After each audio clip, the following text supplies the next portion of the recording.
Some parents do everything in their power to mitigate screen harms at home, but then their children go to school and they experience hours of screen time in the guise of educational technology, or ed-tech.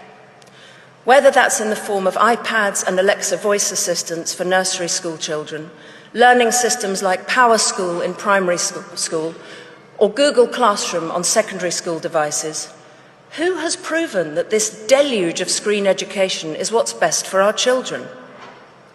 No one has. If we step back and view this state of affairs through a compassionate lens, it's fairly understandable. Let's wave aside the fact that only 7% of UK edtech companies have conducted randomised controlled trials, and just 12% have used third-party certification. Let's put these pesky facts aside. At the beginning, these products seemed futuristically exciting. Well-intentioned schools spent fortunes buying and implementing the latest software and trained their teachers in how to use it. And some of the tools, like no more marking, have been helpful for teachers. But now we have better data on how tech is impacting pupils, so we must press pause and, in many cases, rewind. The Karolinska Institute in Sweden recently published research concluding that there's clear scientific evidence that tools impair rather than enhance learning. Sweden has taken note and been the first country to kick tech out of the classroom, reinvesting in books, paper and pens.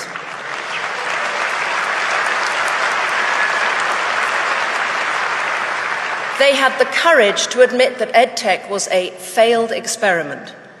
Bill Gates himself said that devices have a lousy record in the classroom. Mark Zuckerberg went to a tech-free school in Boston. Steve Jobs didn't let his own children use iPads.